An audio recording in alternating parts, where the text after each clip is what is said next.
ആദ്യം. അപ്പോൾ നമ്മൾ എഴുതുന്നത്, ഞാൻ ബാംഗ്ലൂർ നഗരത്ത് വന്നിട്ട് 17 കൊല്ലമായിട്ടുള്ളൂ, 17 കൊല്ലം. അപ്പോൾ ഇതിന് മുമ്പത്തെ ജീവിതത്തിൻ്റെ അനുഭവം നമ്മൾ ബാംഗ്ലൂർ നഗരത്തിലേക്ക് പറഞ്ഞു. അപ്പോൾ അതുകൂടെ ചില എലമെന്റ്സ് ചേർത്ത് ശ്രമിച്ചു നോക്കിയതാണ്. അപ്പോൾ നന്നായിരുന്നു എന്ന അഭിപ്രായം കേട്ടപ്പോൾ ഒരുപാട് സന്തോഷം തോന്നി.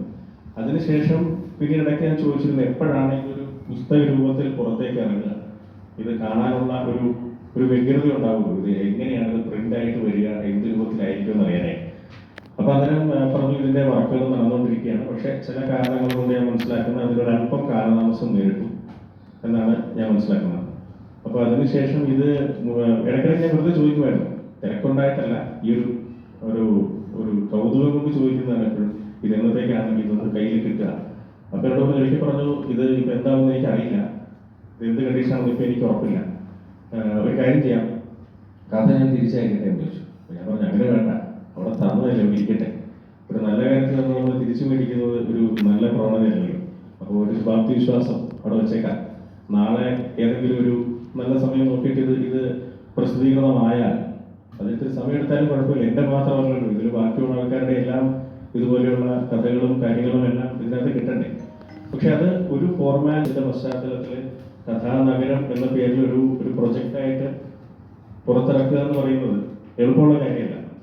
കേൾക്കാനും ആദ്യമായിട്ട് കേൾക്കുമ്പോഴും ഇത് ഇത്രയേ ഉള്ളൂ എന്നൊക്കെ ആളുകൾക്ക് തോന്നിയേക്കാം. പക്ഷെ 11 ആൾക്കാർ നമ്മുടെ ജീവിതാനുഭവങ്ങൾ ചേർക്കുന്ന കഥകൾ ഇതിൽ കോർത്തിണക്കി അവരുടെ വേളയുടെ പശ്ചാത്തലം എല്ലാം കൂടെ ചേർത്ത് റെസ്പെക്റ്റബിലിറ്റി ഇല്ലാതിരിക്കുക, ബഹുഭൂരിപക്ഷം കഥകൾ അതിനെ ചുറ്റിപ്പറ്റി മാത്രം വരുന്ന രീതിയിലാവാം. എല്ലാവർക്കും ഇഷ്ടപ്പെടണമെന്നില്ല. അത് അത്രയും ഡീപ്പായിട്ട് പോയി കഴിഞ്ഞാൽ മാത്രമേ വായനക്കാരൻ ആഗ്രഹിക്കുന്ന വൈവിധ്യം ഇത് 2 കഥകൾ പ്രസിദ്ധീകരിക്കാനുള്ള ഭാഗ്യം എനിക്ക് ഉണ്ടായിട്ടുണ്ട്. അതിനുശേഷം 1 വർഷം ഏകദേശം കഴിഞ്ഞിരിക്കുന്നു. ഞാൻ 2 കഥകളാണ് ഇതിലേക്ക് അയച്ചു കൊടുത്തത്. ഇതിൽ ഒരു കഥ മാത്രമേ പ്രസിദ്ധീകരിക്കാനുള്ള ഭാഗ്യം ഉണ്ടായിട്ടുള്ളൂ. അടുത്ത കഥ എപ്പോഴെങ്കിലും ഭാഗ്യം വെളിച്ചം കാണാൻ തോന്നുന്നു. ക്വാളിറ്റി വർക്കാണിത് എന്ന് മനസ്സിലാക്കുന്നുണ്ട്. നമുക്കറിയാം, ഞാൻ പറഞ്ഞ പോലെ ഒരു കഥ എഴുതി കഴിഞ്ഞാൽ അത് വെളിച്ചം കാണാനുള്ള ബുദ്ധിമുട്ട് അതെല്ലാവർക്കും അറിയാം. അപ്പം ഇതുപോലെ സംരംഭമായി മുന്നോട്ട് വരുന്ന ശ്രീ സലീമേട്ടൻ്റെ നേതൃത്വത്തിലെ ബാംഗ്ലൂർ റൈറ്റേഴ്സ് ഫോറമിൻ്റെ പ്രവർത്തനങ്ങളെ നന്ദിയോടെ സ്മരിക്കുന്നു. എല്ലാവർക്കും ഇതുമായിട്ട് മുന്നോട്ട് പോകാൻ സാധിക്കട്ടെ. ഇനിയും പുതിയ എഴുത്തുകാർക്ക് വളരെ വളരെ അവസരമായിട്ട് ഈ പുതിയ സംരംഭം നടക്കട്ടെ എന്ന് ആശംസിക്കുന്നു. എൻ്റെ വാക്കുറിച്ച് കഥയായിരിക്കണം. അപ്പൊ ഞാൻ അതുവരെ കൂടുതലും തിരക്കഥകളും കവിതകളും ഒക്കെ എഴുതിയിരുന്ന എനിക്കൊരു കഥയായിട്ട് എഴുതാനുള്ളൊരു പ്രചോദനം തന്നു. അപ്പൊ ആദ്യം ഞാനിതൊരു തിരക്കഥയായിട്ട് എഴുതി വെച്ചിരുന്നതാണ്. അപ്പൊ ബാംഗ്ലൂർ നഗരത്തിലെ 2 തട്ടുകളിലുള്ള ആളുകൾ, 2 എക്സ്ട്രീംസിലുള്ള ആളുകളുടെ ജീവിതത്തിനെ താരതമ്യപ്പെടുത്തുന്ന ഒരു കഥയാണ്. ബാംഗ്ലൂരിലെ തിരക്കിൻ്റെയും ചേരികളുടെയും അതുപോലെ ആഡംബര ജീവിതത്തിൻ്റെയും ഒക്കെ ഒരു കണക്ട് ചെയ്യുന്ന ഒരു കഥയാണ്. വായിക്കണം, എല്ലാവരും അഭിപ്രായങ്ങൾ പറയണം. എൻ്റെ ശരിക്കും സത്യത്തിൽ ആദ്യത്തെ ചെറുകഥയാണ്. അപ്പോൾ വീണ്ടും നന്ദി സലീം സാർ. സമൂഹരയ്ക്കാം എന്ന് പറയുന്ന ആകാശം വരെ മുളച്ചു പൊങ്ങുന്ന ഞാറുകൾ നട്ടു വളർത്താം, അങ്ങനെ ജൈവിക ബോധോഷ്മാവ് പരത്തും സമത്വഗാനം പാടാം എന്ന് പറയുന്ന ഒരു സമത്വത്തെ മുന്നോട്ട് വയ്ക്കുന്ന ഒരു കാവ്യ സങ്കല്പന അദ്ദേഹം ഈ കവിതയിലൂടെ മുന്നോട്ട് വയ്ക്കും. അതുപോലെ നിരവധിയായിട്ടുള്ള അദ്ദേഹത്തിൻ്റെ കവിതകളിൽ കാണാം. പിന്നെ പ്രത്യേകിച്ച് നമ്മൾ കാണുന്നത് പ്രണയം. മലയാള കവിതയിൽ തന്നെ എല്ലാ തരത്തിൽ ജോണറുകളിലുള്ള കവിതകളും സാരാംശം എഴുതിയിട്ടുണ്ട്. അദ്ദേഹം പൂർണ്ണമായ ഗദ്യ സ്വഭാവമുള്ള കവിതകൾ, അതുപോലെ തന്നെ ആലാപന രീതിയിലുള്ള ലിറിക്കൽ പോയം എന്ന് പറയുന്ന ലിറിക്കൽ പോയങ്ങൾ, അതുപോലെ തന്നെ വളരെ സൂക്ഷ്മ സംവേദിയായിട്ടുള്ള കവിതകൾ, ഇതുപോലെ തന്നെ വ്യത്യസ്തമായ പ്രണയം എന്ന് പറയുന്നത് ഒരാൾ സ്വയം അങ്ങോട്ട് കൊടുക്കുക എന്നുള്ളതാണ്. അതായത് നമ്മൾ അടൂരിൻ്റെ വിധേയം എന്നുള്ള സിനിമയിലെ ഒരു പ്രത്യേകമായിട്ടുള്ള ഒരു പരാമർശം എപ്പോഴും പറയുന്നത് ഈ മറ്റേ തൊമ്മിയുടെ ഭാര്യയ്ക്ക് പട്ടേലരുടെ സെന്റിന്റെ മണമാണെന്ന് പറയുന്നുണ്ട്. അപ്പോൾ ഈ പട്ടേലരുടെ സെന്റിന്റെ മണം എന്ന് പറയുന്നത് ഈ സ്ത്രീ വിധേയയാക്കപ്പെടുമ്പോഴുണ്ടാകുന്ന ഒരു മണം. ഈ മണം അല്ല, അതായത് എന്നെ നിൻമണമാണ് എന്ന് പറയുന്ന, അതായത് സ്ത്രീക്ക് മുമ്പിൽ സ്വന്തം പ്രണയത്തെ സ്വയം അർപ്പിക്കുന്ന ഒരു പ്രണയത്തെ, അതായത് ഈ ഒരു തരത്തിലുള്ള അതിക്രമങ്ങളും ഒരു തരത്തിലുള്ള ആക്രമണങ്ങളും ഒരു തരത്തിലുള്ള വിധേയത്വങ്ങളും ഇല്ലാത്ത സ്വതന്ത്രമായ പ്രണയത്തിന്റെ ഒരു ആവിഷ്കരണം എന്ന നിലയിലാണ് ഈ എന്നെ നിൻ മണമാണ് എന്ന് പറയുന്നത്. മഴയാണ് തൂവാനമാണ്, മഴയാണ് തൂവാനമാണ് നനഞ്ഞ മഴയാണ് തൂവാനമാണ് ജനാലയ്ക്കൽ ചെമ്പരത്തിപ്പൂക്കളാണ് നനഞ്ഞ പാവാടതൻ തുമ്പു കുടഞ്ഞു നീ വന്നെത്തിലും കാലമാണ് മുല്ലപ്പൂമണമാണ്. ഇങ്ങനെ ഈ ഇദ്ദേഹത്തിലൊരു ചിത്രകാരനാണ് അവിടെ പ്രവർത്തിക്കുന്നത്. മനോഹരമായിട്ടുള്ള ദൃശ്യബിംബങ്ങളാൽ മനോഹരമായിട്ടുള്ള സ്കെച്ച് ചെയ്തുകൊണ്ടാണ് എല്ലായിടത്തും ഈ പറയുന്ന ഒരു ഇവരൊക്കെ സിനിമയൊക്കെ എഴുതുന്ന സ്ക്രിപ്റ്റ് പോലെ, സ്ക്രീൻ പ്ലേയിലൊക്കെ ഷോർട്ട് ഫിലിമിൻ്റെ സ്ക്രിപ്റ്റ് പോലെ വളരെ കൃത്യമായ ഫ്രെയിമുകൾ മാത്രം വരയ്ക്കുക, ആ സ്കെച്ചുകൾ മാത്രം വരച്ചുകൊണ്ട് പോകുന്ന ഒരു തരം മനോഹരമായ ആവിഷ്കരണ രീതിയാണ് ആ കവിതയിൽ സ്വീകരിച്ചിട്ടുള്ളതെന്നാണ് ഞാൻ മനസ്സിലാക്കുന്നത്. അതായത് ഇങ്ങനെ കാറ്റാണ്, മഴയാണ്, പിന്നെ എന്താണ്, കുടയാണ്, കുട പറക്കുകയാണ്. ഇങ്ങനെയുള്ള ദൃശ്യങ്ങളുടെ ബിംബങ്ങളുടെ മനോഹരിതമായിട്ടുള്ള ഒരു വിന്യാസം കൊണ്ടാണ് കവിതയെ ആവിഷ്കരിക്കുന്നത്. അതോടൊപ്പം കടന്നു വരുന്ന അനുഭവത്തിന്റെ അസാധാരണമായ ഒരു അടയാളപ്പെടുത്തൽ അതിൽ പലയിടങ്ങളിലായി പറയുന്നത് ഇങ്ങനെയാണ്: പാത്തു നോക്കി നിൽപ്പാണ് കാച്ചെണ്ണ തൻ മണമാണ്, കാച്ചെണ്ണ തൻ മണമാണ്. അതുപോലെ മറ്റൊരിടത്ത് പറയുന്നത് പിന്നെ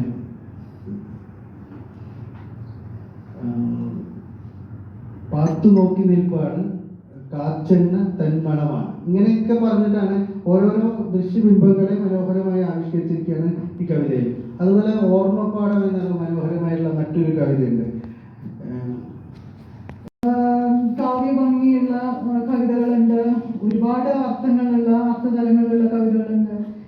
മനോഹാരിതയും നോവും നിരാശയും പ്രത്യാശയും വിരഹവും എല്ലാം ഉണ്ട്. പ്രകടിപ്പിക്കാനായിട്ട് ഋതുക്കളെയും എല്ലാം പ്രകൃതിയുടെ എല്ലാ ഘടകങ്ങളും എല്ലാ ഭാവങ്ങളും ഉപയോഗിച്ച് അദ്ദേഹം ഇതിൽ എഴുതിയിട്ടുണ്ട്. എന്തിന് മാസങ്ങളെയും നക്ഷത്രങ്ങളെ പോലും സ്ത്രീകളോട് ഉപമിച്ച് ഒരു കവിത കണ്ടു. അത് കുറച്ച് ഗാനാത്മകമായിട്ടുള്ള താളമുള്ള ഒരു കവിത പാട്ടാണ്. അപ്പോൾ എനിക്ക് ആദ്യം തുടങ്ങുന്നത് അത് തന്നെയല്ല, നർമ്മരസവും ഉണ്ട്, ഇടയ്ക്കിടയ്ക്ക് വരുന്നുണ്ട്. ആദ്യം തന്നെ ഈ അളിയനിൽ തുടങ്ങുന്ന കവിത നമ്മളുടെ ഒരു സാധാരണ സ്വതസിദ്ധമായിട്ടുള്ള ഒരു സ്വഭാവത്തെയാണ് കാണിക്കുന്നത്. പെങ്ങളുമായുള്ള പ്രേമം അറിഞ്ഞപ്പോൾ മുതൽ UP സ്കൂള് തൊട്ടുള്ള അളിയ വിളി അവനങ്ങ് നിർത്തി. ബാക്കി എല്ലാവരെയും ഇപ്പോഴും അവനങ്ങനെ തന്നെയാണ് വിളിക്കാറ്. പെങ്ങളുടെ കെട്ടിയവനായിട്ടും എന്നെ പിന്നെ പേരാണ്. താഴ്ന്നത് എങ്ങനെ, അളിയൻ താഴേന്നാകുമ്പോൾ. അപ്പോൾ ആ ഒരു നമ്മൾ എത്ര കൂടുതൽ ഒരു മനുഷ്യനുമായിട്ട് അടുക്കുന്നോ അത്രയ്ക്ക് നമ്മൾക്കൊരു ടെൻഡൻസി ഉണ്ടായിരിക്കും അവരെങ്ങനെ താഴാതെ, നമ്മളെ താഴ്ത്താതെ നോക്കി ഒന്ന് പൊങ്ങി നിൽക്കാനായിട്ട്. ആ ഒരു ഭാവത്തിന് ഒരു ഹാസ്യാത്മകമായിട്ട് കാണിക്കുന്നു. പിന്നത്തെ അനാമിക എനിക്കിഷ്ടപ്പെട്ട ഒരു കവിതയാണ്. അതില് ഓർമ്മയുടെ ജാലകപ്പാളിയുടെ അപ്പുറത്ത് നിൽക്കുന്ന ഒരു പ്രണയമാണ്. തിരിഞ്ഞു നോക്കി ഒന്നും പറയാതെ പോകുന്ന, അതായത് പൂർണ്ണമല്ലാത്ത ഒരു പ്രണയം എന്ന് പറയാം. അനാമിക എന്ന പേര് അതിന് എന്തുകൊണ്ടും ചേരുന്നു. കാരണം കവി പറയുന്നുണ്ട്, അനാമികയിൽ അകലെ ജാലകപ്പാളിക്കൊപ്പം ഒന്നും മിണ്ടാതെ മാഞ്ഞു പോയ പ്രണയം, മറ്റൊന്നും ബാക്കി വെച്ചില്ലെങ്കിലും ആ മിഴികൾ മാത്രം ബാക്കി എന്ന് പറയുന്നു. കവിയുടെ കവിതകളിലുടനീളം ഈ മിഴികൾ വരുന്നുണ്ട്.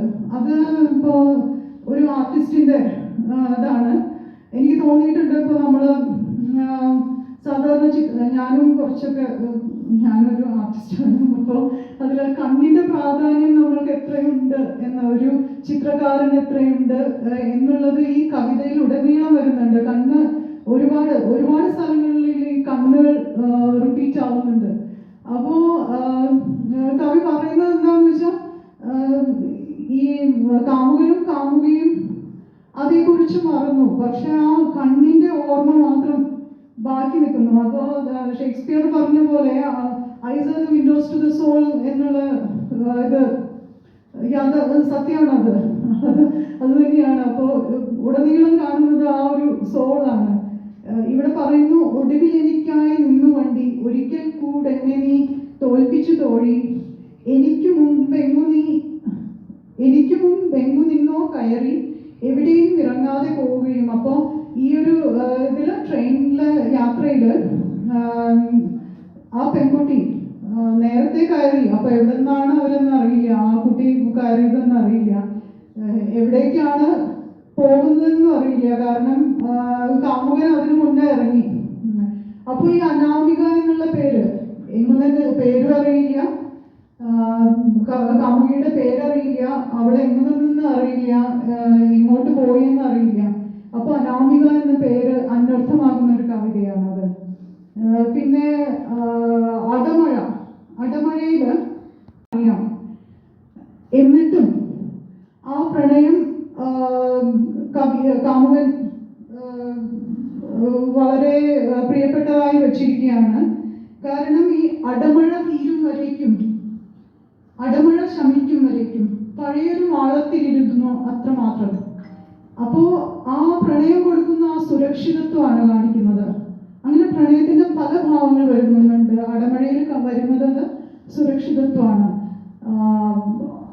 അപ്പോ ആ അടമഴ തീരും വരേക്കെങ്കിലും ആ മാളത്തിലൊന്ന് വിശ്രമിക്കാം എന്നാണ് പറയുന്നത്. അപ്പൊ അത് കഴിഞ്ഞാൽ ഇല്ല. കാരണം ഈ പറഞ്ഞ പോലെ ആകാശം തന്റേതല്ലെന്ന് ഉറപ്പുണ്ട്, അവിടെ കൂടുകൂട്ടാനും വയ്യ. ആ ഭാവം, ആ പ്രണയത്തിന്റെ ആ ഒരു ഭാവം, എന്നിട്ടും അത് ആഴമുള്ള പ്രണയമാണ്. അവിടെയും ആ ഒരു നേരത്തെ ഞാൻ പറഞ്ഞ ഒരു സമർപ്പണം, വേറെ ഈഗോ ഒക്കെ മാറ്റി വെച്ച് തന്റേതല്ലെന്ന് അറിഞ്ഞാലും താൻ പ്രണയിക്കുന്നു. ആ ഒരു മാളത്തിൽ അടമഴ തീരും വരേക്കും ആ സുരക്ഷിതത്വം താൻ ആസ്വദിക്കുന്നു, അനുഭവിക്കുന്നു. അതാണ് അടമഴ. പിന്നെ അരികിൽ നീ ഇല്ലാതെ, അത് ഉടനീളം വിരമായിട്ടുള്ളൊരു കവിതയാണ്. പിന്നെ കണ്ടത് അപ്രാപ്യമായ പ്രണയിനിയെ പ്രാപ്യമായ മറ്റൊരു വളിൽ അല്ലെങ്കിൽ മറ്റൊരു വണ്ണിൽ കാണുന്ന ഒരു പ്രണയിയുടെ ഭാവം വരുന്നതാണ്. അങ്ങനെ പ്രണയത്തിന്റെ മറ്റൊരു ഭാവമാണത്. പക്ഷെ അതില് പരാജയപ്പെട്ടു പോകുന്നുണ്ട് കാമുകൻ. അത് കാണാൻ പറ്റുന്നില്ല. അത്രയ്ക്കും ഇതാണ്, യുണീക്കാണ് ആ പ്രണയത്തിനോട്. നിലാവത്ത് പിഴിഞ്ഞിട്ട പ്രണയം. അത് ഈ പറഞ്ഞ പോലെ കവിതകൾ നമുക്ക് ലോജിക്കുകൾക്കൊക്കെ അതീതമായ കവിതകളാണ്. കവിതകളും ചിത്രങ്ങളും ലോജിക്കുകൾക്ക് അതീതമാണെന്ന് വിശ്വസിക്കുന്ന ഒരു വ്യക്തി തന്നെയാണ് ഞാനും. അങ്ങനെ ഒരു പ്രണയം. പിന്നെ ആ വഴിയിൽ നായകനും നായികയും പ്രണയം മറന്നിട്ട് ചെമ്പരത്തി പൂക്കുന്നു. അതായത് അപ്പൊ കവി പറയുന്നത് എന്താണെന്ന് വെച്ചാൽ, മനുഷ്യൻ പ്രണയം മറക്കും പോലെ ചെടികൾക്ക് പൂക്കളും മറക്കാൻ കഴിയണം. കവിക്ക് അസൂയ തോന്നുകയാണ്. ആ പ്രണയമുള്ള ഒരു സമയത്തിലുള്ള ഒരു ഇതെന്തായിരുന്നു, മനസ്സ് പോകുന്ന ആ സുഖം തനിക്ക് നഷ്ടപ്പെട്ടു. പക്ഷെ ഇന്നും ആ ചെമ്പരത്തിക്ക് അത് കിട്ടുന്നു. ചെമ്പരത്തിയോടുള്ള അസൂയ ഉണ്ട് കാമുകന്. അപ്പൊ അത് കാരണം പറയുകയാണ്, മനുഷ്യൻ പ്രണയം മറക്കും പോലെ ചെടികൾക്ക് പൂക്കളും മറക്കാൻ കഴിയണം. പിന്നെ ആത്മാവിന്റെ ഇലകൾ, അത് കുറച്ചുകൂടെ സീരിയസ് ആയിരുന്നു. എനിക്ക് ഇഷ്ടപ്പെട്ട ഒരു ഫീല് തന്നെ യഥാർത്ഥത്തിലുണ്ട്. പിന്നെ ആകെ ഒരു വ്യത്യാസം എന്ന് പറയുന്നത്, നാട്ടിലിപ്പോൾ ചൂടാണ്. അപ്പോൾ പെട്ടെന്ന് ഇവിടെ തണുപ്പിലോട്ട് വന്നപ്പോൾ സെറ്റർ ഇല്ലാതെ എനിക്ക് ഇവിടെ ഇരിക്കാൻ പറ്റുന്നില്ല. അതുകൊണ്ടാണ് ഞാൻ മാത്രം കൂട്ടത്തിലെങ്കിൽ നമ്മൾ സ്കൂളിൽ പഠിക്കുമ്പോൾ കൂട്ടത്തിൽ പിഴയെന്ന് പറയുന്നില്ല എന്ന് പറഞ്ഞാൽ കൂട്ടത്തിൽ പിഴയായിട്ടിരിക്കുന്നു. ആണല്ലോ, തണുപ്പുണ്ട്, നല്ല തണുപ്പുണ്ട്. എന്തായാലും എല്ലാവരും എഴുത്തുകാരാണ്, ഭാഷയുമായിട്ട് ബന്ധപ്പെട്ട് ഉള്ള മനുഷ്യരാണ്. ഇവിടെ തന്നെ ഇപ്പോൾ ഒരു പുസ്തകം പ്രകാശനം ചെയ്യപ്പെട്ടു, കഥാ സമാഹാരം. കുറേയധികം പേരുടെ കഥകൾ ആ ബുക്കിലുണ്ട്, ഞാൻ വായിക്കാം. എന്തായാലും അത്തരത്തിലുള്ളൊരു നമ്മുടെ ഒരു ഡ്യൂട്ടി നാടുകൊണ്ടൊക്കെ കഴിയുമ്പോഴും സാഹിത്യത്തോട് ബന്ധപ്പെട്ട് നിൽക്കുമ്പോഴും നമ്മുടെ ഒരു ഡ്യൂട്ടി നമ്മളാരും മറക്കുന്നില്ല. അത് ഇപ്പം നമ്മുടെയൊക്കെ സംസാരത്തിൽ നിന്ന് മനസ്സിലാകുന്നൊരു കാര്യം, ഇതൊരു സാമൂഹ്യമായിട്ടുള്ള വിഷയങ്ങളൊക്കെ എഴുതപ്പെട്ടിട്ടുള്ള ഒരു ബുക്കാണെന്നുള്ളത്. അപ്പോൾ എഴുത്തുമായിട്ട് ബന്ധപ്പെട്ട് നമ്മൾ എത്തിച്ചേരുന്നതാണ്. ഇപ്പം ജീവിതത്തിൽ നമ്മൾ എത്തിച്ചേരുന്നതാണ് ഓരോ മേഖലയും. ഇപ്പോൾ ഇവിടെ 10-30ഓളം പേര് ഇവിടെ ഉണ്ടാവും. ഈ 30 പേര് 30 മേഖലയിലേക്ക് എത്തപ്പെട്ടവരാണ് ജീവിതത്തിൽ. നമ്മൾ ചിലപ്പോൾ ബോധപൂർവ്വം തിരഞ്ഞെടുക്കപ്പെട്ടവരുണ്ടാവും, തിരഞ്ഞെടുക്കുന്നുണ്ടാവും നമ്മൾ ഓരോ മേഖല. ഇപ്പോൾ ഡോക്ടറാകുന്ന ഒരാൾ ചെറുപ്പം മുതലേ അങ്ങനെ പഠിച്ചായിരിക്കും ഡോക്ടറാകും, ഡോക്ടർ പഠിച്ചിട്ടുണ്ട്, അങ്ങനെ വരുന്നവരുണ്ട്. പക്ഷെ എഴുത്തിൻ്റെ മേഖലയിലേക്കും കലയുടെ മേഖലയിലേക്കും അല്ലെങ്കിൽ സർഗാത്മകതയുടെ വിവിധ അടരുകളിലേക്കും എത്തപ്പെടുന്നത് വളരെ ആവശ്യമായിരിക്കും. അതൊരിക്കലും നമുക്ക് മാർക്ക് എഴുതി വാങ്ങി നമുക്കൊരു കവിയാകാൻ കഴിയില്ല, അല്ലെങ്കിൽ ഒരു കഥാകാരനായിട്ട് പരീക്ഷ പാസ്സായിട്ട് നമുക്ക് കഥാകാരനാകാൻ കഴിയില്ല. ചിത്രകാരിൽ സർട്ടിഫിക്കറ്റ് കിട്ടിയിരിക്കും, ചിത്രകലയുമായിട്ട് ബന്ധപ്പെട്ട് പഠിച്ച സർട്ടിഫിക്കറ്റ് കിട്ടും. എന്നാൽ കവിക്കാണെങ്കിൽ അല്ലെങ്കിൽ എഴുത്തുകാർക്ക് അങ്ങനെ സർട്ടിഫിക്കറ്റും ഇല്ല. കഥയ്ക്കും അല്ല ചിത്രത്തിനും ശില്പത്തിനും കിട്ടുന്ന പോലെ അങ്ങനെ സർട്ടിഫിക്കറ്റും ഇല്ല. കോഴ്സ് സർട്ടിഫിക്കറ്റ് ഉള്ള ഒരു കാര്യമല്ല. പിന്നെ നമ്മളുള്ളത് പ്രതിഭാംശമാണ്. ആ പ്രതിഭാംശത്തെ നമ്മുടെ ഒരു സമർപ്പണം കാരണം ആ പ്രതിഭാംശത്തെ നമ്മൾ തന്നെ വളർത്തിയെടുക്കുന്ന ഒരു പ്രക്രിയ കൂടിയാണ് ശരിക്കും ഒരു സാഹിത്യ പ്രവർത്തനം അല്ലെങ്കിൽ ഒരു സർഗാത്മക പ്രവർത്തനം എന്നുള്ള കാര്യം നമുക്ക് നല്ല ബോധ്യമുണ്ട്. അതിൻ്റെ ഏറ്റവും വലിയൊരു ഉദാഹരണം എൻ്റെ മുഖ്യ സംഘടനയായിട്ടുള്ള സലിമേട്ടൻ തന്നെയാണ്. സലിം അത് വളരെ അത്ഭുതമായി. അദ്ദേഹം ട്രാൻസ്ലേഷൻ രംഗത്ത് സലിമയോട്ട് നിൽക്കുന്നു. ഇപ്പോൾ വരുന്ന വഴിക്ക് ബസ്സിലിരുന്ന് കന്നഡ ഭാഷയുടെ ബോർഡുകൾ കാണുമ്പോൾ എനിക്ക് ഗ്രൂപ്പ് ഡാൻസിൻ്റെ ഒക്കെ ഫോട്ടോ കാണുമ്പോൾ തോന്നുന്നു. ഭയങ്കര ഈ നൃത്തം, സ്ത്രീകളുടെ വലിയ സംഘനൃത്തം പോലെ ബോർഡ് അക്ഷരങ്ങളിങ്ങനെ കാണും. ഇത് കണ്ടുകെട്ടിങ്ങനെ വരിക എന്നുള്ളതല്ല എനിക്കൊരു കാര്യം പിടികിട്ടുന്നില്ല. അപ്പോഴാണ് കന്നഡ ഭാഷയിലുള്ളത് ട്രാൻസ്ലേറ്റ് ചെയ്ത് ബുക്കാക്കുന്നു. ഇവിടുത്തെ സാഹിത്യ അക്കാദമിയായിട്ട് ബന്ധപ്പെട്ടുകൊണ്ട് അത് ഭാഷാ ഇൻസ്റ്റിറ്റ്യൂട്ടുമായിട്ട് ബന്ധപ്പെട്ടുകൊണ്ട് അത് ബുക്കാക്കുന്നു. അതൊക്കെ വലിയ സംഭാവനയാണ്. ഒരു ജന്മത്തിൽ ചെയ്യാൻ കഴിയുന്ന ഏറ്റവും വലിയ സംഭാവനയാണ്. പ്രത്യേകിച്ച് 2 ഭാഷകളെ തമ്മിൽ കണക്ട് ചെയ്യുന്ന പാലമായിട്ട് മാറുക എന്ന് പറയുന്നത് വലിയ പ്രവൃത്തിയാണ് ലോകത്ത്. ശരിക്കും ഈ ഭാഷകൾ എന്ന് പറയുന്ന ഈ ഭാഷ തന്നെ നമ്മൾ ഈ വേറൊരു ഗ്രഹം പോലെയാണ്, ഇല്ലേ? പല ഗ്രഹങ്ങൾ പോലെയാണ് ഓരോ ഭാഷ നിൽക്കും. അത്രത്തോളം അന്യമാണ്. നമുക്ക് പഠിക്കാതെ ഒരു രക്ഷയില്ല. ഞാൻ പറഞ്ഞില്ല, നൃത്തം ചെയ്യുന്ന സ്ത്രീകളെ ഇങ്ങനെ കണ്ട് ബോഡി ഇങ്ങനെ ഗ്രൂപ്പ് ഡാൻസ് കണ്ട് ഇങ്ങനെ വരിക. തമിഴ് കാണുമ്പോഴും അങ്ങനെ, അല്ലെങ്കിൽ ആന്ധ്രയിലെ ഭാഷകൾ, തെലുങ്ക് ഭാഷ കാണുമ്പോഴെല്ലാം അങ്ങനെയാണ്. ലോകത്തിലുള്ള വിവിധ ഭാഷകൾ, ചൈനീസ് ഭാഷയും ജപ്പാൻ ഭാഷയൊക്കെ നമുക്കറിയാം. അത് വേറൊരു തരം നമ്മുടെ കണക്കുമായിട്ടൊക്കെ ബന്ധപ്പെട്ടാണ് അത് കിടക്കുന്നത്, ചിത്രകലയുമായിട്ട് ബന്ധപ്പെട്ടാണ് അത് കിടക്കുന്നത്. ഇതിനിടയ്ക്കൊക്കെ കൺജംഷനായിട്ട് മാറുക, പാലമായിട്ട് മാറുക എന്ന് പറയുന്നത് വലിയൊരു പ്രവൃത്തിയാണ്. അതും നിങ്ങളെല്ലാവരും സലിമേട്ടനെ പോലെ തന്നെ എല്ലാവരും ചെയ്യുന്നില്ലെങ്കിൽ പോലും ഏറിയും കുറഞ്ഞും ആ പ്രവൃത്തി ഇവിടെ നടക്കുന്നുണ്ട്. നിങ്ങൾ കാണുന്ന, നിങ്ങൾ താമസിക്കുന്ന ഈ സ്ഥലം ശരിക്കും നിങ്ങളുടെ സ്ഥലമല്ല, അല്ലെങ്കിൽ നമ്മുടെ ഭാഷയുടെ സ്ഥലമല്ല. ഇത് വേറൊരു ഭാഷയിൽ പെടുന്നൊരു സ്ഥലത്ത് കാണുന്ന കാഴ്ചകളാണ് നമ്മൾ കഥകളായിട്ട് മാറ്റുന്നത്, അല്ലെങ്കിൽ കഥകളായിട്ട് മാറ്റുന്നത്. അതൊരു ഭാഷയിൽ നിന്നുകൊണ്ട് നമ്മൾ മറ്റൊരു ഭാഷയുടെ ഒരു ഇടത്തിലേക്ക് നോക്കിയിട്ട് ആ ഒരു അനുഭവ ലോകത്തെ, എഴുത്തിൻ്റെ ലോകത്തിലേക്ക് നമ്മൾ പകർത്തുന്ന ഒരു ജോലിയാണ് ചെയ്യുന്നത്. ഇതൊക്കെ ഒട്ടും മോശമായ ഒരു കാര്യമല്ല, അല്ലെങ്കിൽ വളരെ അഭിനന്ദിക്കുന്ന ഒരു കാര്യമാണ്. മലയാളത്തിൽ, കേരളത്തിൽ താമസിച്ചുകൊണ്ട് കേരളത്തിൽ എഴുതുന്നത് പോലെ അല്ല ഇത് മറ്റൊരു അനുഭവ ലോകം പ്രപഞ്ചത്തിൽ നിന്നുകൊണ്ടാണ് ഈ കാര്യങ്ങളൊക്കെ ചെയ്യുന്നത്, നോക്കിക്കാണുന്നത്. അപ്പോൾ അതിൽ എല്ലാവരെയും ഇന്നത്തെ കുറച്ച് പുസ്തകങ്ങൾ എനിക്കിവിടെ കിട്ടിയിട്ടുണ്ട്. നമ്മുടെ രജത്തിൻ്റെ കഥാപുസ്തകം കിട്ടിയിട്ടുണ്ട്, വെൺമണി സുരേന്ദ്രൻ ചേട്ടൻ്റെ പുസ്തകം കിട്ടിയിട്ടുണ്ട്. വെൺമണി ഇപ്പോൾ പറഞ്ഞു വന്നപ്പം ഞങ്ങൾ അടുത്തടുത്ത പഞ്ചായത്തുകാർ, ഒരു 6-ന്റെ അക്കരെ ചേട്ടൻ താമസിക്കുന്നു, ചേട്ടൻ്റെ സ്ഥലം 6-ന് ഇക്കരെ എൻ്റെ സ്ഥലം, ഇത്രത്തോളം അടുപ്പവും. അപ്പോൾ അത് ഞാൻ പറഞ്ഞത് കേരളത്തിൽ താമസിച്ചുകൊണ്ട് എന്നെപ്പോലുള്ള മനുഷ്യർക്ക് എന്ത് വേണമെങ്കിലും ചെയ്യാം. പക്ഷേ ഇത് കുറച്ചുകൂടെ പ്രയാസമുള്ള കാര്യമാണ്. പിന്നെ സുദേവ് ആദ്യം സൂചിപ്പിച്ച പോലെ തന്നെ വേറൊരു പരിസ്ഥിതിയും വേറൊരു സാമൂഹ്യ ലോകവും ഒക്കെയാണ്. ഇവിടെ നിന്നുകൊണ്ടും കാര്യം പറയുന്നതിന്, നമ്മുടെ കഥകളിലും കവിതകളിലൊക്കെ അത്തരം വരികളൊക്കെ എഴുതുന്നതിനൊക്കെ ഒരു സ്വാതന്ത്ര്യമില്ലായ്മ സ്വാഭാവികം അനുഭവിക്കുന്നുണ്ട്, നിങ്ങളെല്ലാവരും അനുഭവിക്കുന്നുണ്ട്. ഇത് കേരളം ഇന്ത്യയിലെ ഏറ്റവും സ്വാതന്ത്ര്യം അനുഭവിക്കാൻ പറ്റുന്ന, സർഗാത്മക മനുഷ്യർക്കും കലാകാരന്മാർക്കൊക്കെ ഏറ്റവും സ്വാതന്ത്ര്യം അനുഭവിക്കാൻ കഴിയുന്ന ഒരു സ്ഥലം കേരളമാണല്ലോ ഇന്ത്യയിൽ അവശേഷിക്കുന്ന സ്ഥലം. അപ്പം അതിൻ്റെ ഒരു അത് വഷളാക്കുന്ന മനുഷ്യരൊരാളാണ് ആ ഒരു സ്വാതന്ത്ര്യം. പക്ഷെ കേരളം വിട്ടു കഴിയുമ്പോൾ അങ്ങനെയല്ല, എൻ്റെ ഒരു അവസ്ഥ അതല്ല. ഇപ്പോൾ സുദേവ് എടുത്തു പറഞ്ഞാൽ ഇതുള്ളൂ. ഇതൊക്കെ എഴുതാൻ എനിക്ക് പറ്റിയത് അല്ലെങ്കിൽ എന്നെപ്പോലെ വേറൊരാൾക്ക് അത് പറ്റുന്നത് കേരളത്തിൽ ജീവിക്കുന്നതാണ്. കേരളത്തിന് വെളിയിൽ ജീവിക്കുന്ന ഒരാൾക്ക്, കേരളത്തിന് വെളിയിൽ ഒരു ഇന്ത്യയിൽ ജീവിക്കുന്ന ഒരാൾക്ക് ആ വ്യക്തിയുടെ മാനസികാവസ്ഥ മറ്റൊന്നായിരിക്കും, എഴുത്തിലുള്ള നിലപാട് മറ്റൊന്നായിരിക്കും. അത് ഇപ്പോൾ ഇവിടെ തന്നെ നമ്മുടെ കൽബുർഗിയുടെ നാടുകൂടി അല്ലേ, കൽബുർഗി ഇവിടെ അല്ലേ, കർണാടകയിലല്ലേ, കൽബുർഗിയുടെ നാട് ഇതാണ്, ഗൗരി ലങ്കേഷിന്റെ നാട് ഇതാണ്. അവരുടെയൊക്കെ അനുഭവം മുന്നേറിയിട്ടുണ്ട്, തീർച്ചയായിട്ടും മുന്നേറിയിട്ടുണ്ട്. അപ്പോൾ കേരളത്തിൽ കിട്ടുന്നതിൻ്റെ ഒരു നമുക്ക് എന്തിനാണ് കയറി വെല്ലുവിളിക്കാൻ പറ്റുന്ന ഒരു രീതിയുണ്ട് സുദേവി പറയുമ്പോഴൊക്കെ അതോടെ ഉണ്ട്. അതുകൊണ്ടാണ് ഈ ഓടി നടക്കുന്നില്ല. അതിൻ്റെ കൂടെ ഈ ചെറുപ്പകാലം പോലെ നമ്മൾ ഈ വിപ്ലവ പ്രവർത്തനവും സംഘടനാ പ്രവർത്തനം നടത്തുമ്പോൾ കിട്ടുന്നൊരു ഊറ്റവും ഇല്ലേ, അതുകൊണ്ടാണ് ഈ ഓടി നടക്കുന്നത്. ഇതൊക്കെ ഇങ്ങനെ ഓടി നടന്ന് എന്തും പറ്റുമെന്ന് പറഞ്ഞ് ഇങ്ങനെ സംസാരിക്കുന്നു, അല്ലെങ്കിൽ എഴുതുന്നു, ഇടപെടുന്നു. ഇത് ഒരുപാട് പേര് അവിടെ ചെയ്യുന്നു. സാഹചര്യം പുലിപ്പുഴയൊക്കെ കണ്ടില്ലേ, കേരളത്തിന് വെളിയിലാണെങ്കിൽ ഇപ്പം എത്രാമത്തെ ചരമവാർഷികം ആഘോഷിക്കുന്നതാണ് പുലിപ്പുഴയുടെ. ഈ ഗൗരി ലങ്കേഷിന്റെ ഒക്കെ കൂട്ടത്തിൽ തന്നെ പേര് വെച്ചിട്ട് ഇല്ലേ, പുലിപ്പുഴയുടെ ചരമവാർഷികം നമ്മൾ തന്നെ ആചരിക്കേണ്ട സമയമായി. കേരളത്തിന് വെളിയിലാണ് അത് ശ്രീവരനും അറിയാം, നന്നായിട്ടറിയാം.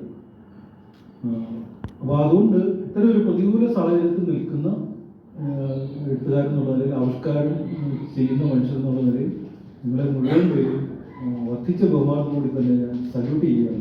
ഇതാണ് ഞാൻ ഈ പറഞ്ഞു വന്നൊരു കാര്യം. കാരണം അത് അത്രയും പ്രധാനപ്പെട്ട ഒരു കാര്യത്തിലും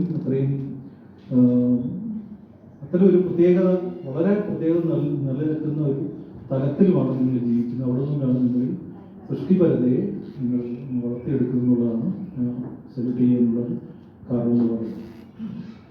പിന്നെ ഇവിടെ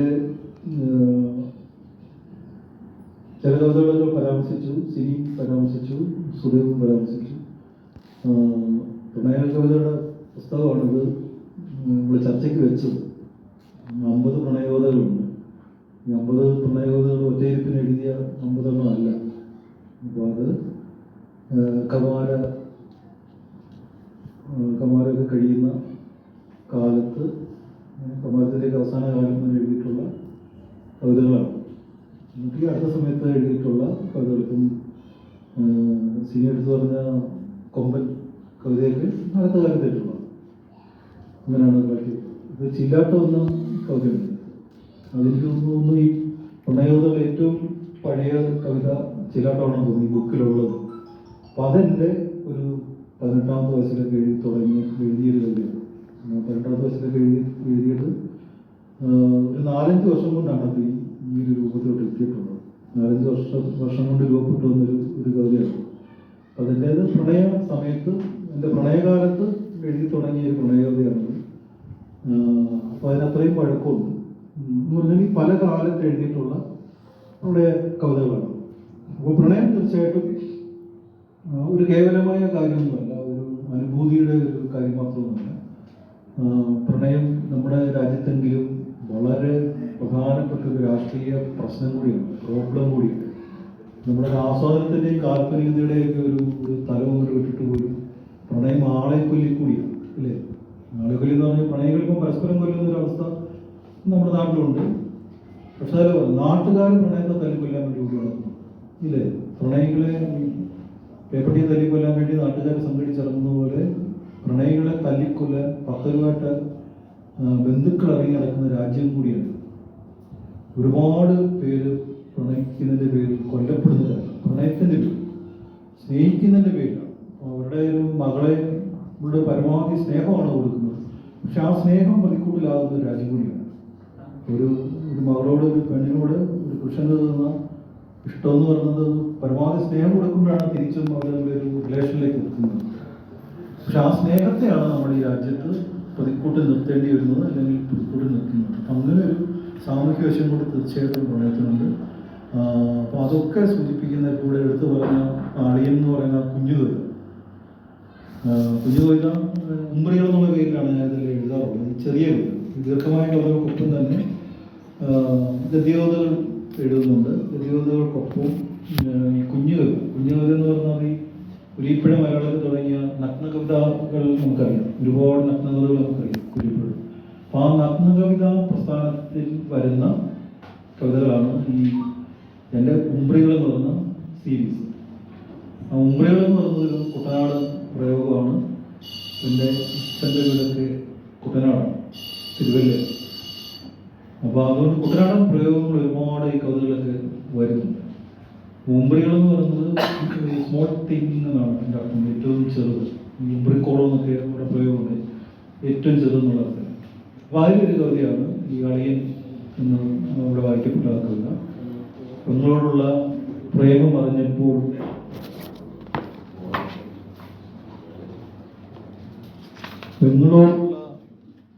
പെങ്ങളുമായുള്ള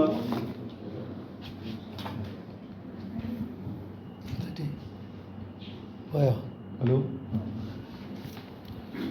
പെങ്ങളുമായുള്ള പ്രേമം പറഞ്ഞപ്പോൾ മുതൽ UP സ്കൂൾ തൊട്ടുള്ള അളിയാവിളി അവനങ്ങ് നിർത്തി. പെങ്ങളുമായുള്ള പ്രേമം അറിഞ്ഞപ്പോൾ മുതൽ UP സ്കൂൾ തൊട്ടുള്ള അളിയാവിളി അവനങ്ങ് നിർത്തി. ബാക്കി എല്ലാവരെയും ഇപ്പോഴും അങ്ങനെ തന്നെയാണ് വിളി. പെങ്ങടെ കെട്ടിയോനായിട്ടും എന്നെ പിന്നെ പേരാണ്. ബാക്കി എല്ലാവരെയും ഇപ്പോഴും അങ്ങനെ തന്നെയാണ് വിളി. പെങ്ങടെ കെട്ടിയോനായിട്ടും എന്നെ പിന്നെ പേരാണ്. താഴുന്നതെങ്ങനെ അളിയൻ താഴേന്നാകുന്നു, താഴുന്നതെങ്ങനെ അളിയൻ താഴേന്നാകുന്നു എന്നാണ് കവിത. ഒരേ സമയം അതൊരു പ്രണയോദയമാണ്, അതേസമയം തന്നെ അതൊരു സാമൂഹികോദയം രാഷ്ട്രീയോദയം കൂടിയാണ്. പ്രണയത്തിൻ്റെ ഇന്ത്യൻ സാഹചര്യത്തെയാണ് കവിതയിലൂടെ അഡ്രസ്സ് ചെയ്യാൻ ശ്രമിച്ചത്. ഇതുപോലെ തന്നെ ഒരു ഉംബ്രി കവിത ഇതിനകത്ത് കാണുന്നത് ഇപ്പോഴത്തുള്ള യാത്ര എന്ന് പറഞ്ഞ കുഞ്ഞുകവിത. അതായത് അവളെ ട്രെയിൻ കയറ്റി വിട്ടിട്ട് അവനൊരു ഓട്ടോയിൽ മടങ്ങിപ്പോയി. അവളെ ട്രെയിൻ കയറ്റി വിട്ടിട്ട് അവനൊരു ഓട്ടോയിൽ മടങ്ങിപ്പോയി. ഈ ചെറിയ വ്യത്യാസം കാണുമായിരിക്കും, വായിക്കാൻ ക്ലിയറായിട്ട്. അവളെ ട്രെയിൻ കയറ്റി വിട്ടിട്ട് അവനൊരു ഓട്ടോയിൽ മടങ്ങിപ്പോയി.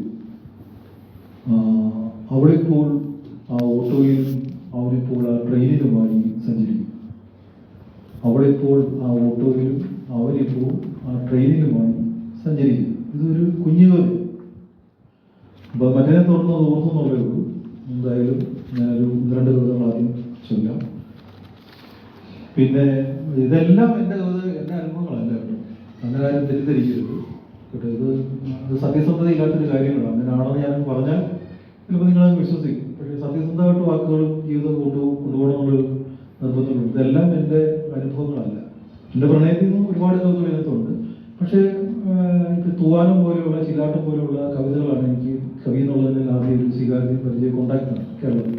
അപ്പോൾ അതുകൊണ്ട് തന്നെ സ്വാഭാവികം ചെറുപ്പക്കാരുടെ ഇടയ്ക്ക് വലിയൊരു അടുപ്പം കിട്ടും, സ്വാതന്ത്ര്യം കിട്ടും. അതിൻ്റെ പേരിൽ ഈ പ്രണയകവിതകളുടെ പേരിൽ ഒരുപാട് പേരുടെ കോൾസ്, ഈ കോളുകൾ അവരുടെ പ്രണയ സംഘർഷങ്ങളൊക്കെ പറയാനും പ്രണയാനുഭവങ്ങൾ പറയാനും നമ്മളിതൊന്നും വായിക്കാത്ത എത്രയും ഭീകരമായ പ്രണയാനുഭവങ്ങളാണ് പലരുടേതും. അതൊക്കെ എഴുതുമായിരിക്കാം, പിന്നീട് എപ്പോഴെങ്കിലൊക്കെ അത് എഴുതേണ്ട ഒരുപാട് അനുഭവങ്ങളുണ്ട്. വല്ലാതെ നമ്മളെ പടഞ്ഞു പോകുന്ന, കേൾക്കും നമ്മൾ പടഞ്ഞു പോകുന്ന പ്രണയാനുഭവങ്ങളുണ്ട്.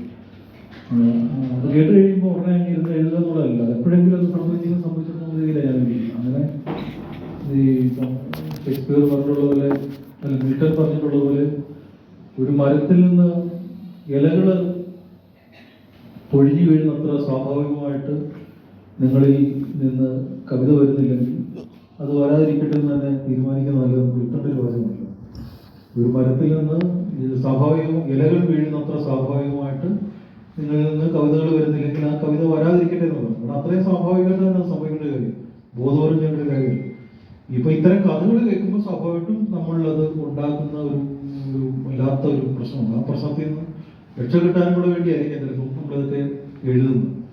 ഇപ്പൊ അനാമിക എന്ന് പറയുന്ന കവിത, പരാമർശിക്കപ്പെട്ട കവിത, പ്രണയകവിത, അത് ട്രെയിൻ യാത്രയിൽ ഉണ്ടാകുന്ന ഈ ശലഭപ്രണയം എന്നാണ് ഞാൻ വിശേഷിപ്പിക്കുന്നത്. ഈ 3-4 ദിവസത്തെ ട്രെയിൻ യാത്ര ഉണ്ടല്ലോ, വടക്കേരി നിന്നൊക്കെ വരുന്ന ഒരു ട്രെയിൻ യാത്ര, ഇതിനിടയ്ക്ക് ഉണ്ടാകുന്ന ഒരു പ്രണയം, കുഞ്ഞും പ്രണയം, ശലഭപ്രണയം പോലെ എന്ന് വിശേഷിപ്പിക്കാവുന്ന പ്രണയമുണ്ട്. 2-3 ദിവസം കൊണ്ട് ഒരു പിരിഞ്ഞു പോവുകയും ചെയ്യും. അപ്പൊ ഇതൊന്നും വ്യക്തിപരമായിട്ടുള്ള അനുഭവമല്ല, അത് കൂട്ടുകാരുടെ അനുഭവം.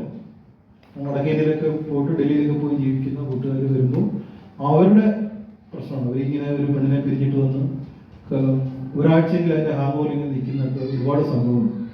അപ്പോൾ അതാണ് പിന്നീട് ഈ അനാമിക കവിതയായിട്ട് മാറിയിട്ടുള്ളത്. അങ്ങനെ ഓർമ്മപ്പാടെന്ന് പറഞ്ഞ കവിത, ഇവിടെ പരാമർശിക്കപ്പെട്ട കവിത, അതൊക്കെ ഇത്തരം സുഹൃത്തുക്കളുടെ പങ്കുവെക്കലിൽ നിന്ന് നമുക്ക് ലഭിക്കുന്ന എഴുത്തുകളാണ്. അത് അവരോടുള്ള ഐക്യദാർഢ്യമാണ് എന്നാണ് പറയാനുള്ളത്. ആദ്യം ചൊല്ലാൻ ഉദ്ദേശിക്കുന്നത് 70 തൂവാൻ.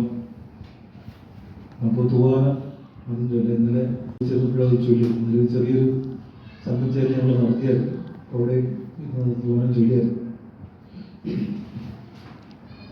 തൂവാൻ ഇതൊരു 10-18 വർഷം മുമ്പ് എഴുതിയ കവിത.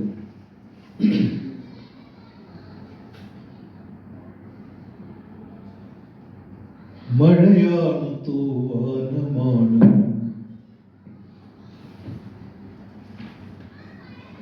മഴയാണ് തൂവാനമാണ്, ജനാലയ്ക്ക് ചെമ്പരത്തി പൂക്കളാണ്. മഴയാണ് തൂവാനമാണ്, ജനാലയ്ക്ക് ചെമ്പരത്തി പൂക്കളാണ്. നനഞ്ഞ പാവാടതൻ തുമ്പു കുടഞ്ഞു നീ വന്നെത്തിടും കാലമാണ്. നനഞ്ഞ പാവാടതൻ തുമ്പു കുടഞ്ഞു നീ വന്നെത്തിടും കാലമാണ്. കാത്തിരിക്കുകയാണ്, കാത്തിരിക്കുകയാണ്, മഴയാണ് തൂവാനമാണ്. കാറ്റാണ് ചരിച്ചു പിടിച്ചോരു കുടയങ്ങു കാണുകയാണ്. നീയാണ് വെള്ളമിറ്റും ചുരുൾമുടി മെല്ലെ തെളിയുകയാണ്. കാറ്റാണ് ചരിച്ചു പിടിച്ചോരു കുടയങ്ങു കാണുകയാണ്. നീയാണ് വെള്ളമിറ്റും ചുരുൾമുടി മെല്ലെ തെളിയുകയാണ്. ചാരിയ വാതിൽ ഒരൽപ്പം തുറന്നു നീ പാത്തു നോക്കി നിൽപ്പാണ്. ചാരിയ വാതിൽ ഒരൽപ്പം തുറന്നു നീ പാത്തു നോക്കി നിൽപ്പാണ്. മുല്ലപ്പൂ മണമാണ്, മുല്ലപ്പൂ മണമാണ്, മഴയാണ് തൂവാനമാണ്.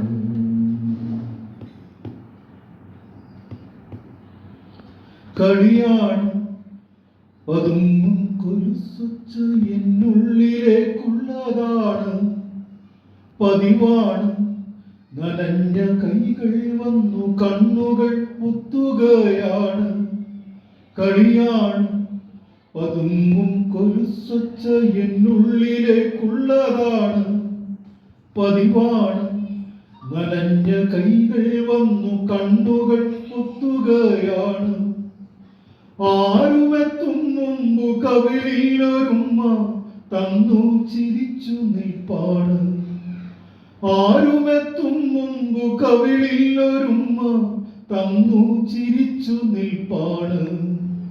കാച്ചെണ്ണ തന്മണമാണ്, കാച്ചെണ്ണ തന്മണമാണ്, മഴയാണ് തൂവാനമാണ്. കഥയാണ് കരിവളുക്കുട്ടുകൾ പോലെ വിശേഷങ്ങളാണ്. നോവാണ് നിറകണ്ണുമായി നിന്നു നീറും പരാതികളാണ്. കഥയാണ് കരിവളുപ്പൊട്ടുകൾ പോലെ വിശേഷങ്ങളാണ്. നോവാണ് നിറകണ്ണുമായി നിന്നു നീറും പരാതികളാണ്. പ്രണയത്തിൻ വിരലുകളാൽ എൻ്റെ ഹൃദയത്തിൽ ഉള്ളി മടങ്ങുകയാണ്.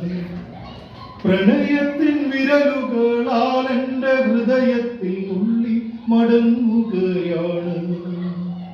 പുരണ്ടുരാ ചാന്തുമണമാണ്, പുരണ്ടുരാ ചാന്തുമണമാണ്, മഴയാണ് തൂവാനമാണ്.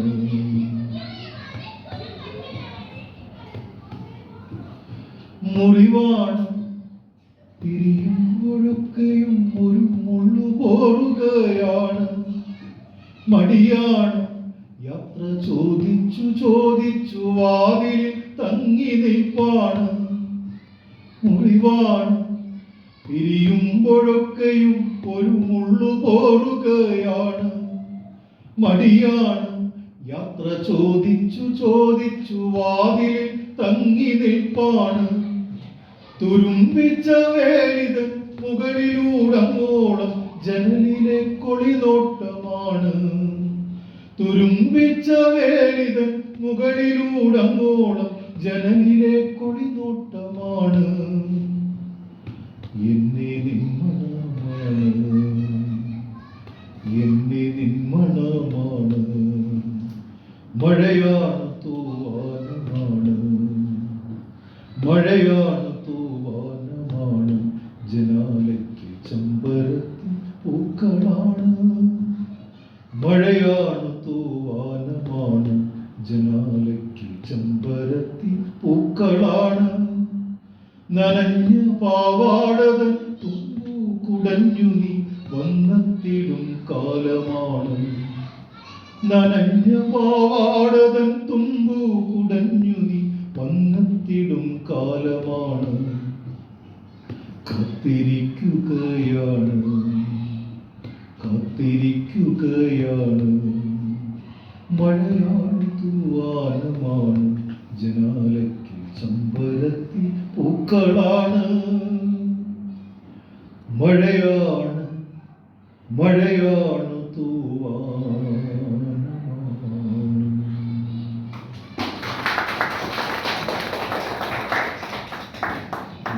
തൂവാൻ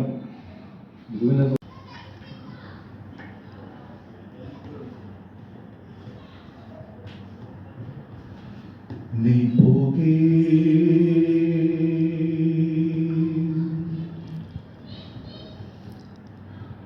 നീ പോകേ,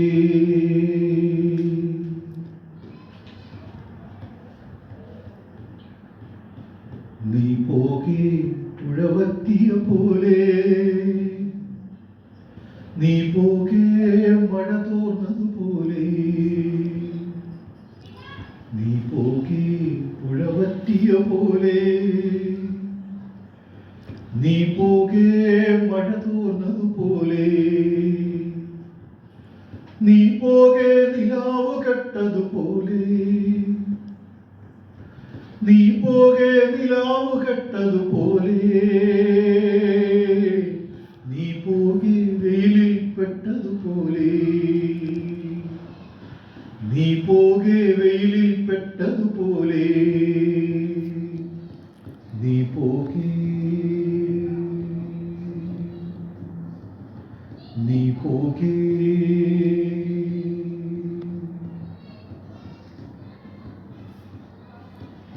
പെട്ടെന്നൻ ചില്ലകളിൽ പൂക്കൾ വിരിയാതായി. പെട്ടെന്നൻ ശാഖികളിൽ കിളികൾ പാടാതായി. പെട്ടെന്നൻ ചില്ലകളിൽ പൂക്കൾ വിരിയാതായി. പെട്ടെന്നൻ ശാഖികളിൽ കിളികൾ പാടാതായി. ഇലകൾ നിലകൾ വേനൽ തീയിൽ കത്തുകയായി. വേരായ വേരുകളേതു ലാവയിലുരുകുകയായി.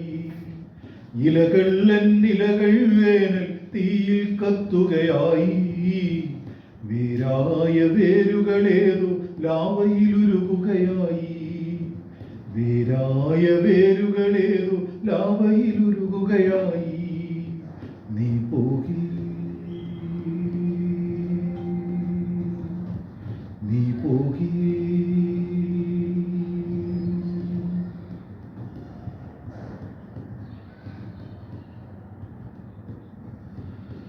ഞാൻ ഓർക്കും കുടയോരൊന്നും കാറ്റിൽ കാണാതായി. ഞാനിട്ട ചെരുപ്പു തുളയ്ക്കും മുള്ളുകൾ തീരാതായി. ഞാൻ ഓർക്കും കുടയോരൊന്നും കാറ്റിൽ കാണാതായി. ഞാനിട്ട ചെരുപ്പു തുളയ്ക്കും മുള്ളുകൾ തീരാതായി.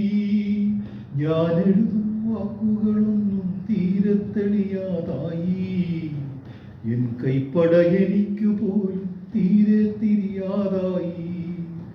ഞാൻ എഴുതും വാക്കുകളൊന്നും തീരെ തെളിയാതായി. എൻ കൈപ്പട എനിക്കു പോലും തീരെ തിരിയാതായി. എൻ കൈപ്പട എനിക്കു പോലും തീരെ തിരിയാതായി. നീ പോകേ, നീ പോകേ.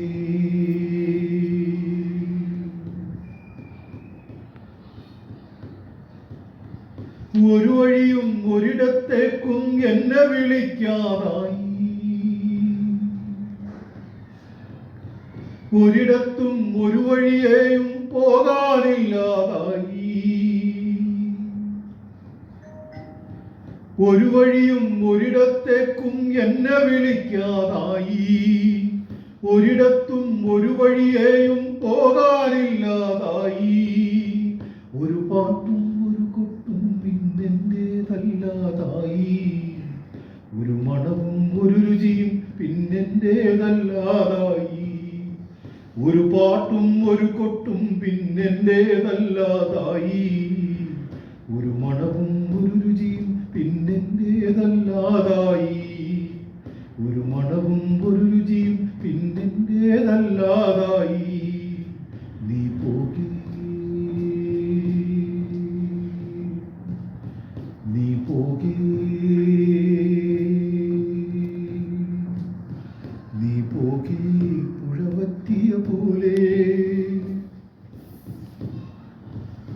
നീ പോകേ, പുഴവറ്റിയ പോലെ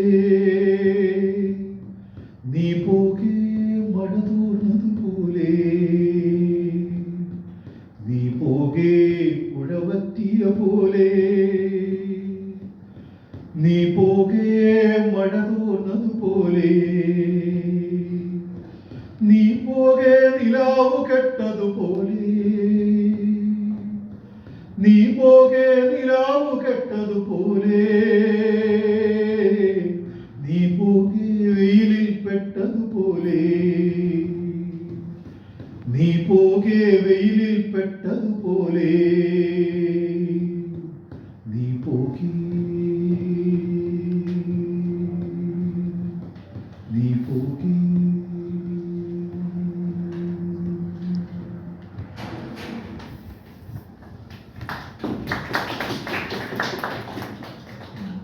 അതുകൊണ്ട് തന്നെ ഞാനൊരു ലളിത സംഗീതം എഴുതിയിട്ടുണ്ട്. അത് പാടണമെന്ന് വിചാരിക്കുന്നു. അനുവാദമില്ലേ?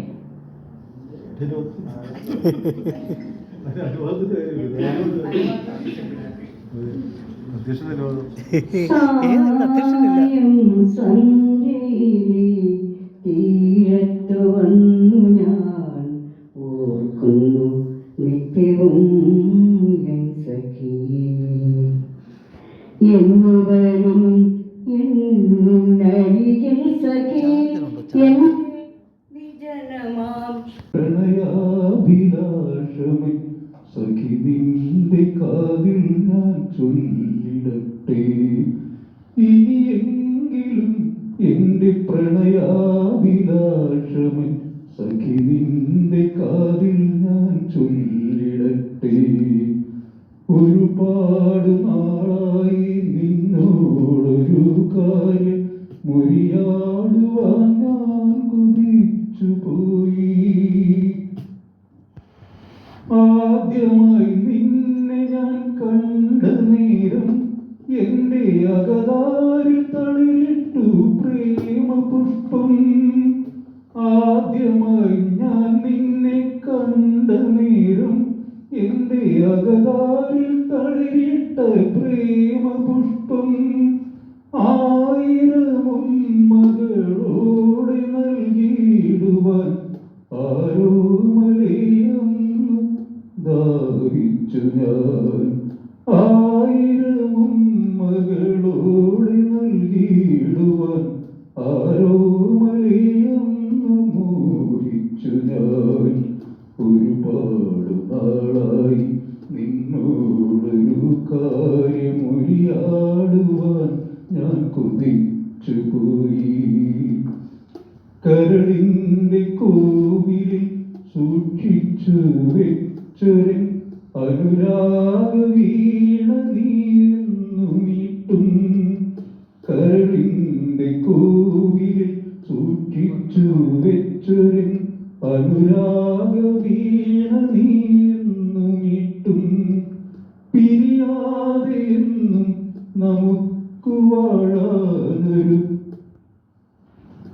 പ്രിയ പിരിയാതെ എന്നും നമുക്ക് വാഴുന്നുണ്ട് പ്രിയതമയായി നീ എന്നു വരും പിരിയാതെ എന്നും നമുക്ക് വാഴാനെന്റെ പ്രിയതമയായി എന്നു നീയണയും ഒരുപാട് നാളായി നിന്നോടൊരു കാര്യം ഉരിയാടുവാൻ ഞാൻ കൊതിച്ചു പോയി ഇനിയെങ്കിലും എന്റെ പ്രണയാഭിലാഷമേ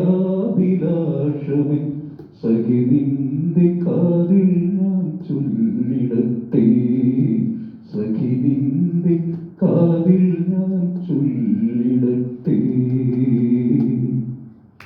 നന്ദി രേഖപ്പെടുത്തിക്കൊണ്ട് കവിതയ്ക്ക് കിട്ടിയ സ്വീകാര്യതയ്ക്കും പ്രത്യേകമായിട്ട് നന്ദി. അത് അവതരിപ്പിക്കുന്ന രീതിയുടെ ഒരു പ്രത്യേകത ഉണ്ടാവും. ഇതൊക്കെ മരങ്ങൾ മരങ്ങൾ മരങ്ങൾ പോലിനി കരങ്ങൾ ചേർത്തു നടക്കാം മരങ്ങൾ മരങ്ങൾ മരങ്ങൾ പോലിനി കരങ്ങൾ ചേർത്തു നടക്കാം സ്വരങ്ങൾ നമ്മുടെ സ്വരങ്ങൾ ഉജ്ജ്വലതലങ്ങളായി വിടർത്താം സ്വരങ്ങൾ നമ്മുടെ സ്വരങ്ങൾ ഉജ്ജ്വലതലങ്ങളായി വിടർത്താം ചില്ലകളാകമെടഞ്ഞു പിടിക്കാം കാറ്റുകൾ അതിജീവിക്കാം വേരുകളെല്ലാം ചേർത്തു പിണയ്ക്കാം തിരകൾ ജയിച്ചു നിൽക്കാം ചില്ലകളാകമെടഞ്ഞു പിടിക്കാം കാറ്റുകൾ അതിജീവിക്കാം വേരുകളെല്ലാം ചേർത്തു പിണയ്ക്കാം തിരകൾ ജയിച്ചു നിൽക്കാം മരങ്ങൾ മരങ്ങൾ മരങ്ങൾ പോയി കരങ്ങൾ ചേർത്തു നടക്കാം സ്വരങ്ങൾ നമ്മുടെ സ്വരങ്ങൾ ഉജ്ജ്വല നിലങ്ങളായി വിടർത്താം തൊണ്ടയിൽ അടിവില്ലു കുരുങ്ങും ഒച്ചകളഴുകും കാലം തൊണ്ടയിൽ അടിവില്ലു കുരുങ്ങും ഒച്ചകളഴുകും കാലം കൂട്ടപ്പാട്ടിൻ നീലഞരമ്പുകൾ ഉറ്റിയുണക്കും കാലം കൂട്ടപ്പാട്ടിൻ നീലഞരമ്പുകൾ ഉറ്റിയുണക്കും കാലം വളവിൽ വന്യത മുരണ്ടു നിൽക്കും വിളക്കു കെട്ടൊരു കാലം വളവിൽ വന്യത മുരണ്ടു നിൽക്കും വിളക്കു കെട്ടൊരു കാലം ഏതു മഹാവഴിയെ പോയാലും ഇടനാഴികളിലൊടുങ്ങേ ഏതു മഹാവഴിയെ പോയാലും ഇടനാഴികളിലൊടുങ്ങേ ആൾമറയില്ലാ കിണറു നിരത്തി ആരോ മുന്നിൽ നയിക്കേ ആൾമറയില്ലാ കിണറു നിരത്തി ആരോ മുന്നിൽ നയിക്കേ ആളുമാറി പറന്നിറങ്ങും വാളുകൾ ഇരുപറിക്കേ ആളുമാറി പറന്നിറങ്ങും വാളുകൾ ഇരുപറിക്കേ മരങ്ങൾ മരങ്ങൾ മരങ്ങൾ പോയി കരങ്ങൾ ചേർത്തു നടക്കാം സ്വരങ്ങൾ നമ്മുടെ സ്വരങ്ങൾ ഉജ്ജ്വല തിലങ്ങളായി വിടർത്താം മതിലുകൾ മതിയാവാതെന്നും മലതൻ കൈകൾ തിരക്കി മതിലുകൾ മതിയാവാതെന്നും മലതൻ കൈകൾ തിരക്കി ചട്ടിമരത്തിൻ കവരത്തിൽ ചേക്കേറി ചെറുതായിടെ ചട്ടിമരത്തിൻ കവരത്തിൽ ചേക്കേറി ചെറുതായിടെ പുഞ്ചിരി പോലും പകരാൻ മടിയായി തമ്മിൽ നഷ്ടപ്പെടവേ പുഞ്ചിരി പോലും പകരാൻ മടിയായി തമ്മിൽ നഷ്ടപ്പെടവേ പുസ്തകമടച്ചു ജനലുകളടച്ചു സന്ധ്യകളടച്ചു നിലാവുമടച്ചു മഴകൾ പുഴകൾ പാടവരമ്പുകൾ പ്രണയം പരിചയമെല്ലാം അടച്ചു ഒരണ്ട ജീവിത ചുമരിൽ നേരം തെറ്റിയ സൂചികളായി യന്ത്രസ്പന്ദനമാകി പുസ്തകമടച്ചു, ജനലുകളടച്ചു, സന്ധ്യകളടച്ചു, നിലാവുമടച്ചു, മഴകൾ, പുഴകൾ, പാടവരമ്പുകൾ, പ്രണയം, പരിചയമെല്ലാം അടച്ച് ഒരണ്ട ജീവിത ചുമരിൽ നേരം തെറ്റിയ സൂചികളായി യന്ത്രസ്പന്ദനമാകി മരങ്ങൾ പോയി കരങ്ങൾ ചേർത്തു നടക്കാം. സ്വരങ്ങൾ നമ്മുടെ സ്വരങ്ങൾ ഉജ്വല ദലങ്ങളായി വിടർത്താം.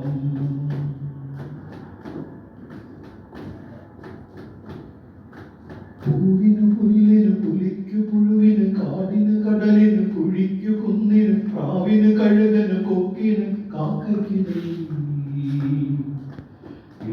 സമം വരയ്ക്കാം. പൂവിന്, പുല്ലിന്, പുലിക്കു, പുഴുവിന്, കാടിന്, കടലിന്, കുഴിക്കു, കുന്നിന്, പ്രാവിന്, കഴുകന്, കൊക്കിന്, കാക്കയ്ക്കിടയിൽ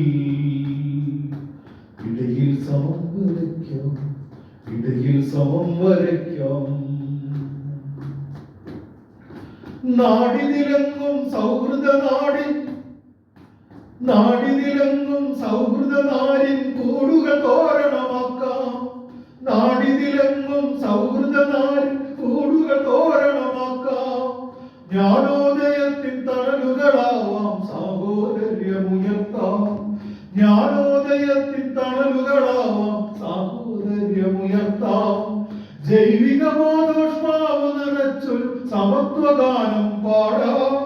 ജൈവിക ബോധോഷ്മാവ് നിറച്ചൊരു സമത്വഗാനം പാടാം. ആകാശം വരെ കിളിച്ചു പൊങ്ങും ഞാറുകൾ നട്ടു നനയ്ക്കാം. ആകാശം വരെ കിളിച്ചു പൊങ്ങും ഞാറുകൾ നട്ടു നനയ്ക്കാം.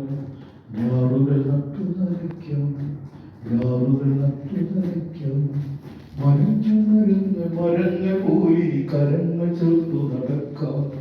സ്വരങ്ങൾ നമ്മുടെ സ്വരങ്ങൾ ഉജ്വല തലങ്ങളായി വിടർത്താം. ചില്ലകളാകമിടഞ്ഞു പിടിക്കാം, കാറ്റുകൾ അതിജീവിക്കാം. വേരുകളെല്ലാം ചേർത്തു പിണയ്ക്കാം, തിരകൾ ജയിച്ചു നിൽക്കാം. ചില്ലകളാകമിടഞ്ഞു പിടിക്കാം, കാറ്റുകൾ അതിജീവിക്കാം. വേരുകളെല്ലാം ചേർത്തു പിണയ്ക്കാം, തിരകൾ ജയിച്ചു നിൽക്കാം. മരങ്ങൾ പോലി കരങ്ങൾ ചേർത്തു നടക്കാം. സ്വരങ്ങൾ നമ്മുടെ സ്വരങ്ങൾ ഉജ്വല ദലങ്ങളായി വിടർത്താം.